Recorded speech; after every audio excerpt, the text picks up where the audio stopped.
تو ناظرین، اقبال صاحب آج اپنے خالق حقیقی سے جا ملے. یہ اقبال صاحب کی قبر ہے، ٹھیک ہے ناظرین. بچوں کا انتظار کرتے کرتے اقبال صاحب اس دنیا فانی سے رخصت ہو گئے، لیکن بچے ان کے جنازے تک نہیں آئے.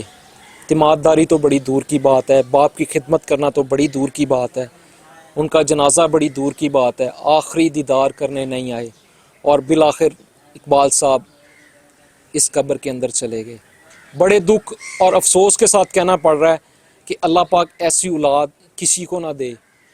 ایسے لوگ ہیں جو اولاد کے لیے ترستے ہیں، جن کو اللہ پاک نے اولاد کی نعمت سے نہیں نوازا. تو میرا ان کے لیے بھی ایک پیغام ہے کہ اگر ایسی اولاد، اقبال صاحب جیسی اولاد اگر اللہ پاک کسی کو دے تو کیا اس کا فائدہ ایسی اولاد کا. اقبال صاحب ایڑیاں رگڑتے، سسکیاں لیتے، ہاسپٹل میں ساتھ والے بیڈ کے جو لوگ ہیں وہ ان کی تیمارداری کرتے رہے. اقبال صاحب جاتے جاتے آخری لمحوں میں ہاتھ جوڑ کے اپنی اولاد سے معافیہ مانگتے رہے، خدارا ایک دفعہ مجھے مل جاؤ، خدارا ایک دفعہ مجھے مل جاؤ. اولاد نے کیا ملنا تھا، اقبال صاحب ہی دنیا سے چلے گئے. اقبال صاحب کی جان چھوٹ گئی اس نافرمان اولاد سے. ناظرین، آپ بہت ساری باتیں کریں گے، لیکن اقبال صاحب، ان کے اہل و عیال کا آپ نے سارا معاملہ سنا، لیکن اقبال صاحب کے جو دوست ان کے ساتھ جنہوں نے زندگی گزاری وہ بتاتے ہیں اقبال صاحب ایک اچھے انسان تھے، ایک اچھی زندگی گزاری. ناظرین، اولاد کیا ایسی ہو سکتی ہے، جب ایک بچہ پیدا ہوتا ہے تو باپ کی خوشی کی انتہا نہیں ہوتی، باپ کے پاؤں زمین پہ نہیں لگتے. آپ سوچیں، تصور کریں کہ ایک باپ جب اس کا بچہ چھوٹا ہوتا ہے، گرتا ہے، اس کو کتنی تکلیف ہوتی ہے. ناظرین، پل پل جیسے جیسے بچہ بڑا ہوتا جاتا ہے، باپ کی شفقت اور پیار ایک الگ ہوتا ہے. اولاد ماں کے ساتھ تو جپھی ڈال لیتی ہے، اپنے پیار کا اظہار کر لیتی ہے.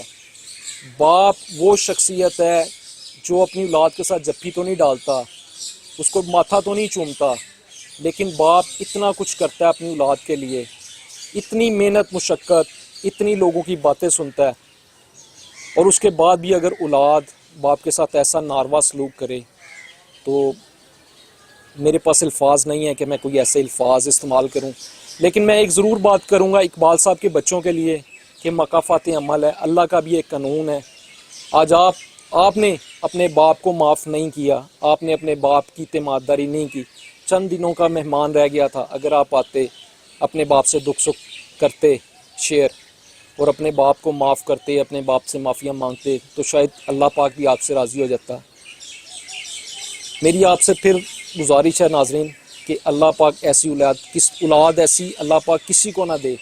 اور جو اقبال صاحب کی اولاد ہے، ساری زندگی سوچتے رہیں گے کہ کاش کہ ہم اپنے باپ کے پاس چلے جاتے. آج تو وہ منو مٹی کے نیچے چلا گیا، منو مٹی کے نیچے چلا گیا، آج آپ کے ساتھ بات بھی نہیں کرے گا. جب ہاسپٹل میں تھا، زندہ تھا، تو کاش آپ اس کے ساتھ بات کرتے، شاید وہ چند دن اور زندگی کے گزار جاتا، کچھ اچھا وقت گزار سکتا. لیکن افسوس ناظرین، افسوس ہی رہے گا. اقبال صاحب تو چلے گئے، لیکن ہزاروں سوالات چھوڑ گئے. کیا اولاد ایسی بھی ہوتی ہے؟ ناظرین، کمنٹس میں اپنا اظہار کیجیے گا. اس کے ساتھ ہی اپنے میزبان کو اجازت دیجیے گا. اللہ حافظ.